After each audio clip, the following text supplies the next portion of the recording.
नमस्कार, मैं उमेश बावल और आप देख रहे हैं देश का नंबर 1 यूट्यूब चैनल देश की आवाज। तो चलिए आज देखते हैं देश की 25 बड़ी खबरों को फटाफट अंदाज में। उससे पहले अगर आप हमारे साथ पहली बार जुड़े हैं तो आप अपना प्यार दिखा करके यानी चैनल को सब्सक्राइब करके वीडियो को लाइक एंड शेयर जरूर कर दें ताकि हर देशवासी हमारे साथ जुड़ सके और देश की हर छोटी बड़ी खबर आप तक पहुंच सके। आज की सबसे पहली और बड़ी खबर आप सभी के लिए रेलवे ग्रुप डी लेवल 1 के पदों पर मैट्रिक पास युवा आज से अप्लाई कर पा रहे हैं। मैं बता दूं कि रेलवे में ग्रुप डी लेवल 1 के तहत 32,438 रिक्त पदों की भर्ती के लिए भर्ती का नोटिफिकेशन जारी कर दिया गया है। आज से आवेदन प्रक्रिया भी शुरू हो रहा है। जो भी अभ्यर्थी 10वीं उत्तीर्ण है वो रेलवे में सरकारी नौकरी करना चाहते हैं, इसके लिए आप ऑफिशियल वेबसाइट www.rrbcdg.gov.in पर जाकर ऑनलाइन माध्यम से फॉर्म को जरूर भर दें। आवेदन पत्र भरने की लास्ट डेट की बात करें तो 22 फरवरी 2025 तय की गई है। इसकी पात्रता की बात करें तो आप इसका ऑफिशियल जो मैंने वेबसाइट बताया वहां जाके पूरी प्रक्रिया को जरूर से पढ़ लें। हम लोग मौसम की ओर नजर डालते हैं। चक्रवाती तूफान भी दस्तक दे रहा है। 12 राज्यों में 2 दिन तक बारिश का अलर्ट भी जारी किया जा रहा है। भारतीय मौसम विज्ञान की भविष्यवाणी फिर से सही साबित हो रही है। पूर्वानुमान के मुताबिक बीती रात दिल्ली एनसीआर में हल्की बारिश हुई, जिससे आज सुबह हल्का कोहरा भी छाया रहा। घने बादल नजर भी आ रहे हैं। मौसम विभाग ने आज भी बारिश होने का अलर्ट जारी किया गया है। आज दिल्ली एनसीआर के साथ साथ पंजाब, हरियाणा, पश्चिमी उत्तर प्रदेश और उत्तरी राजस्थान में भी बादल बरस सकते हैं। वहीं हिमाचल प्रदेश में बर्फबारी के कारण सड़कें ब्लॉक हो गई है। वहीं मैं बता दूं कि हिमाचल के 5 जिलों में कोल्ड वेव चलने का येलो अलर्ट भी रहने वाला है। वहीं 28 जनवरी तक हिमाचल प्रदेश में बारिश, बर्फबारी, कोहरे और कोल्ड डे का वेव बना रहेगा। गाजा को शमशान बनाकर छोड़ गया है इजराइल। 2 दिनों में 200 लाशें मिलने की खबर अब सामने आ रही है। मैं बता दूं कि इजराइल और हमास के बीच 15 महीनों से चल रही जंग बीते रविवार को सीज फायर के बाद रोक दी गई है। महीना चल रही इस जंग में सबसे ज्यादा नुकसान गाजा वासियों को झेलना पड़ा। उनके अपने रिश्तेदार, घर, अस्पताल, स्कूल सब कुछ खत्म होता नजर आ रहा है। गाजा शमशान का ढेर बन चुका है। इस जंग में कम से कम 47,000 गाजा वासियों को अपनी जान से हाथ धोना पड़ा। वहीं इजराइल सेना गाजा में अपना हमला भले ही रोक चुकी है, लेकिन बर्बादी के निशान अभी भी गाजा वासियों को रुला दे रही है। स्टेट मीडिया ने एक बयान में कहा है कि मलबे से 2 दिनों में कम से कम 200 लाशें निकाली जा चुकी है, जो काफी दुखद वाली खबर सामने आ रही है। चैंपियंस ट्रॉफी से पहले पाकिस्तान बल्लेबाज ने मचा दिया है कोहराम, उड़ाए 11 छक्के। बात करें तो चैंपियंस ट्रॉफी के मुकाबले 19 फरवरी से शुरू हो जाएंगी। भारतीय टीम अपने सभी मैच यूएई में खेलने वाली है, जिसकी शुरुआत 20 फरवरी से हो रही है। इसमें करीब 1 महीने पहले 2 पाकिस्तान खिलाड़ी ने यूएई में कहर बरपाना शुरू कर दिया है। एक खिलाड़ी की बात करें तो फकर जमान और मोहम्मद आमिर। हालांकि आमिर ने संन्यास ले लिया है, लेकिन फकर चैंपियंस ट्रॉफी में पाकिस्तान टीम का हिस्सा है। ये वही बल्लेबाज है जिन्होंने साल 2017 में चैंपियंस ट्रॉफी फाइनल में शतक जड़कर भारत को जख्म दे दिया था। अब उन्हें चैंपियंस ट्रॉफी से पहले आईएल T20 में तूफानी बैटिंग की है और महज 29 गेंद में 71 रन ठोक दिया है। खबरों से कौन काट ले जा रहा है मुर्दों का सिर, ऐसा ही भागलपुर के कब्रिस्तान से एक सनसनीखेज मामला सामने आ रहा है। बिहार के भागलपुर से हैरान करने वाला मामला सामने आया है। यहाँ कब्रिस्तान में कब्रों में दफन मुर्दों के सिर गायब मिलने से इलाके में सनसनी फैली हुई है। लोगों को शक है कि नर मुंड तस्कर मुर्दों के सिर को काटकर उनकी तस्करी कर रहे हैं। तस्कर कब्रों के उस हिस्से को खुदाई करते हैं जिधर मुर्दों का सिर होता है। ऐसा ही मामला सनहौल प्रखंड से सामने आया है। यहाँ एक कब्रिस्तान में कब्र खोदी मिली जिसमें मुर्दों का सिर गायब था। ग्रामीण के मुताबिक ऐसा 1-2 बार नहीं बल्कि 5 बार हो चुका है।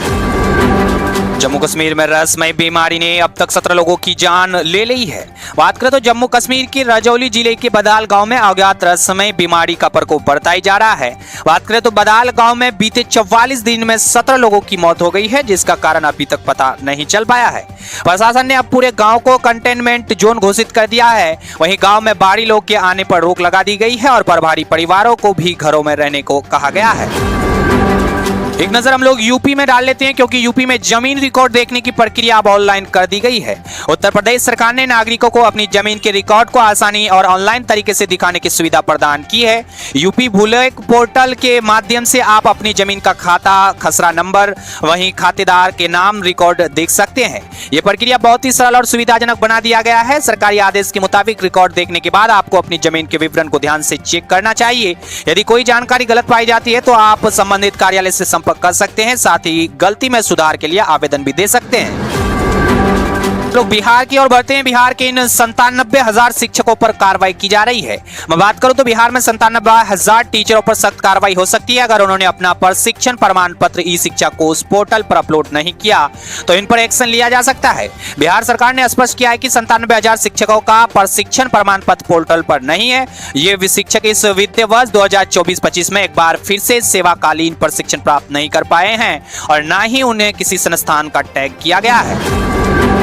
दिल्ली चुनाव में सीएम योगी करेंगे 14 जनसभाएं। दिल्ली विधानसभा चुनाव 2025 के लिए भाजपा ने अपनी चुनावी रणनीति को और तेज कर दिया है। मुख्यमंत्री योगी आदित्यनाथ ने दिल्ली की 70 विधानसभा सीटों पर भाजपा प्रत्याशी को जीत दिलाने के लिए अपनी धुआंधार चुनावी प्रचार की शुरुआत कर दी है। योगी आदित्यनाथ गुरुवार यानी 23 जनवरी से दिल्ली में चुनाव प्रचार कर रहे हैं। उनके नेतृत्व में पार्टी पूरे जोर शोर से आगामी चुनाव लड़ाई में उतरने के लिए तैयार है। सीएम योगी दिल्ली के विभिन्न विधानसभा क्षेत्रों में 14 जनसभाएं करेंगे। इन जनसभाओं के माध्यम से मुख्यमंत्री भाजपा प्रत्याशी के लिए वोट मांगने के लिए वहां जनसभाएं करने वाले हैं। जलगांव रेल हादसे की डरावनी वाली तस्वीर सामने आ रही है। ट्रेन में अफवाह के कारण 13 लोगों की मौत हो गई है। बात करें तो उत्तरी महाराष्ट्र के जलगांव जिले में बुधवार शाम एक ट्रेन में आग की अफवाह फैली। इसके बाद यात्री दहशत में आ गए। घबराए यात्रियों ने ट्रेन से बाहर कूदना शुरू कर दिया। इस दौरान पटरी पर उतरे कुछ यात्री पास की पटरी पर उतर विपरीत दिशा से आ रही और दूसरी ट्रेन की चपेट में आ गए। अधिकारियों ने इस हादसे में कम से कम 13 यात्रियों की मौत होने की जानकारी दी है। उन्होंने बताया कि हादसा उस समय हुआ है जब 12:533 लखनऊ मुंबई पुष्पम एक्सप्रेस में सवार यात्री आग लगने के डर से जल्दबाजी में बगल की पटरियों पर कूद गए और बेंगलुरु से दिल्ली जा रही कर्नाटक एक्सप्रेस की चपेट में आ गए। धार्मिक संपत्तियों के बंदोबस्त के लिए समान कानून लागू होना चाहिए। जी हां, विश्व हिंदू परिषद ने वक्फ विधेयक पर गठित संयुक्त संसदीय समिति को अलग अलग धर्मों की संपत्ति के नियंत्रण एवं प्रबंधन के लिए समान कानून बनाने का मांग कर दी है। संगठन ने अध्यक्ष आलोक कुमार के माध्यम से समिति को भेजे गए पत्र में मुसलमानों के लिए अलग वक्फ कानून बनाने पर सवाल उठाते हुए असंवैधानिक करार दे दिया है। वहीं विपिन ने कहा कि जिस तरह वक्फ को समर्पित कोई भी संपत्ति सर्वशक्तिमान की संपत्ति बन जाती है, उसी प्रकार मंदिरों के रखरखाव और धर्मार्थ उद्देश्य के लिए हिंदू धर्म में देवताओं को चल अंचल संपत्ति समर्पित की जाती है। इसलिए एक अलग ही कानून सबका होना चाहिए। आखिर क्या करने वाला है डोनाल्ड ट्रंप? अब देश के बॉर्डरों पर 1500 सैनिक की तुरंत भेजने का आदेश दे दिया है। अमेरिका के राष्ट्रपति डोनाल्ड ट्रंप ने हमेशा बॉर्डर सिक्योरिटी को अपनी प्राथमिकता में रखा है। इस संबंध में उन्होंने अब उन्हें एक देश की सरहद पर अब अधिक अमेरिकी सैनिक को तुरंत भेजने का आदेश दे दिया है।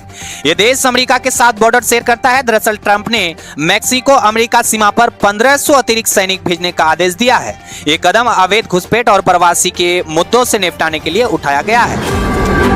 अगर आप सभी अभी सोना खरीदने की सोच रहे हैं तो कह सकते हैं आपको एक बड़ा झटका लग सकता है। सोने के दाम फिर से ऑल टाइम हाई पर पहुंच चुका है। मजबूत वैश्विक रुझान के बीच आभूषण और रिटेल विक्रेताओं की लगातार खरीदारी के बाद राष्ट्रीय राजधानी के सरफरा बाजार में सोने की कीमत 630 रुपए बढ़कर 82,700 रुपए प्रति 10 ग्राम अब तक के उच्च स्तर पर पहुंच गई है। वहीं अखिल भारतीय सरफरा संघ ने यह जानकारी साझा किया है। लगातार छठे सत्र में तेजी के साथ 99.5% शुद्धता वाला सोना 630 रुपए बढ़कर 82,330 रुपए प्रति 10 ग्राम के उच्च स्तर पर पहुंच गया है। वहीं आप सभी को काफी तगड़ा झटका भी लग रहा है। महामंडलेश्वर और नागा साधु बनना आसान नहीं होता। इस बार 12 आंकड़ों ने रद्द कर दिया है 104 आवेदन। बात करें तो प्रयागराज में चल रहे महाकुंभ में आए साधु संत इन दिनों खूब सुर्खियां बटोर रहे हैं। कोई अपने कठिन तप की वजह से सुर्खियों में है तो कोई अपने रूप रंग को लेकर चर्चा में बना हुआ है। इसमें सबसे ज्यादा महामंडलेश्वर और नागा साधु आकर्षण का केंद्र बना हुआ है। वहीं मैं बात करूं, लेकिन ये बनना इतना आसान नहीं होता। ये राह बहुत ज्यादा कठिन है। बेहद अनिश्चित जीवन और सनातन के प्रति समर्पण के बाद ही यहाँ तक पहुंचा जा सकता है। अखाड़े किसी भी परिस्थिति में इसके समझौता नहीं करते हैं। अरविंद केजरीवाल को अजय माकन ने दे दिया है अब खुलेआम डिबेट का चैलेंज। कांग्रेस के वरिष्ठ नेता अजय माकन फिर से अरविंद केजरीवाल पर जमकर बरस गए हैं। माकन ने केजरीवाल को एक बार फिर से राष्ट्रीय विरोधी बता दिया है। अजय माकन ने यह बातें आम आदमी पार्टी सरकार के स्वास्थ्य मॉडल पर गंभीर सवाल खड़े करते हुए कही है। उन्होंने आरोप लगाया कि कांग्रेस सरकार के समय शुरू हुई 3 अस्पतालों के निर्माण में केजरीवाल सरकार ने 382 करोड़ रुपए का घोटाला किया। इस मामले में माकन ने अरविंद केजरीवाल को सीधे बहस की चुनौती भी दे दी है। रफ्तार की मौसम की ओर बढ़ते हैं, क्योंकि बिहार में ठंड का सितम जारी। 16 जिलों में घने कोहरे का अलर्ट भी आज जारी हुआ है। बिहार के कई जिलों में पश्चिमी विक्षोभ का वजह से नमी अचानक बढ़ गई है, जिसके वजह से कई जिलों में घना कोहरा छा रहा है। मौसम विभाग की माने तो आज कई जगहों पर कोल्ड डे स्थिति बनी होने वाली है।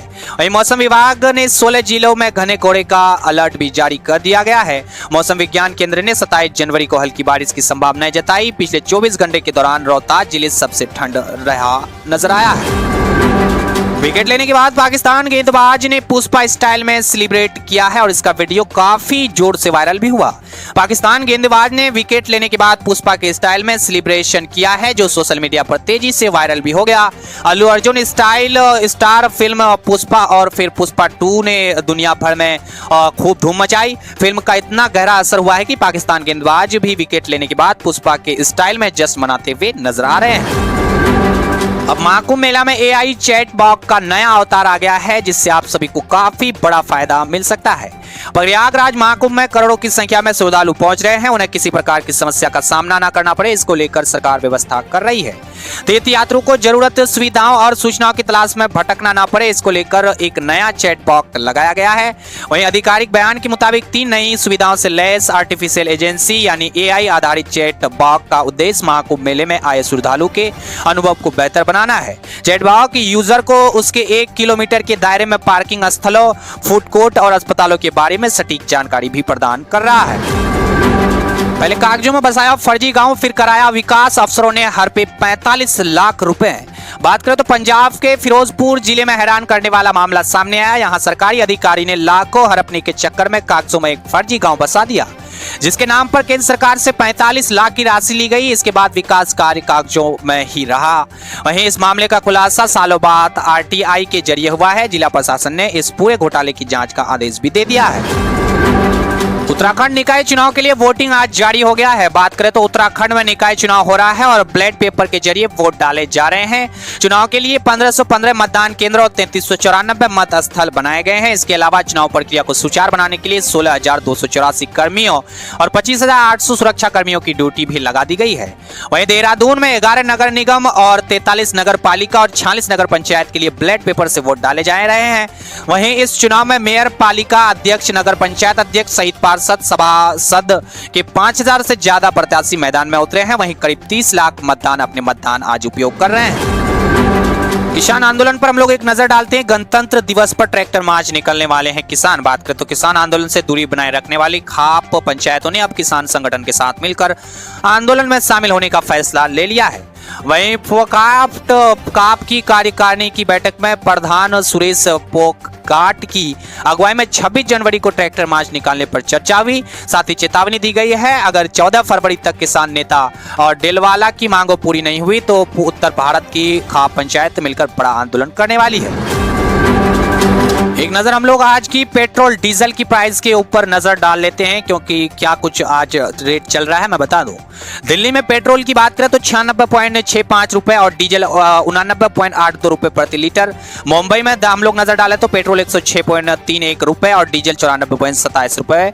और चेन्नई में पेट्रोल 102.63 रुपए और डीजल 94.24 रुपए। कोलकाता में पेट्रोल की बात करें तो 106.03 रुपए और डीजल 92.76 रुपए। वहीं गुरुग्राम की नजर हम लोग डाल लेते हैं, यहाँ 94.99 रुपए और डीजल 87.84 रुपए। इसी प्रकार हर जगह का आज पेट्रोल का दाम निर्धारित किया गया है। लॉस एंजलिस में फिर भड़की जंगल की आग, 8000 एकड़ में फैल गई है अब तबाही। अमेरिका के लॉस एंजलिस में एक बार फिर से जंगल की आग ने तबाही मचाई है। वहीं कास्टेआइक झील के पास के जंगल में लगी इस भीषण आग ने अब तक 8000 एकड़ क्षेत्र को अपनी चपेट में ले लिया है। आग के कारण आसपास के इलाकों में धुआं छा गया है और 31,000 से ज्यादा लोग सुरक्षित स्थानों पर पहुंचाया गया है। सोकर उठे तो गोलियों से गूंज रहा था इलाका, बोकारो में जहां मारे गए 2 नक्सली। बात करें तो सुबह सुबह कोहरे की धुंध में जब लोग सोकर उठे तो बेरमो अनुमंडल अंतर्गत नवाडी प्रखंड के पेके नारायणपुर थाना क्षेत्र के पोखरिया पंचायत के बंदरा चुआ के घने जंगल गोलियों से गूंज रहे थे। यहाँ के कई ग्रामीण जिनका काफी काम जंगल पर निर्भर है, गोलियों की आवाज सुनकर दौड़कर अपने घर घुस गए। फिर पता चला कि पुलिस नक्सलियों में मुठभेड़ चला। वहीं कुछ घंटे में ही पुलिस को यहाँ विजय मिली। एक महिला नक्सली और एक पुरुष नक्सली को ढेर किया गया। वहीं एक पुरुष नक्सली नक्सली को गोली लगने की बात भी सामने आई है। मैं आपको बता दूं इसमें से 2 पुलिस भी घायल हो गए हैं। नजर हम लोग यूपी पे डाल लेते हैं, क्योंकि यूपी में अब 89,000 शिक्षकों की भर्ती होने वाली है। बात करें तो उत्तर प्रदेश के माध्यमिक शिक्षा विभाग के तहत संचालित राजकीय कॉलेजों में 89,000 से अधिक शिक्षकों के पदों पर भर्ती की प्रक्रिया को लेकर एक बड़ी राहत मिल रही है। लंबे समय से चल रहे आर्ता विवाद और समकक्षता के मुद्दों को सुलझाने के बाद अब भर्ती के लिए नियमावली में बदलाव को मंजूरी दे दी गई है। ये था आज की 25 बड़ी खबरें। अब हमारे साथ जुड़िए, यानी चैनल को सब्सक्राइब करके वीडियो को लाइक एंड शेयर अपने दोस्तों में फटाफट जरूर कर दीजिए।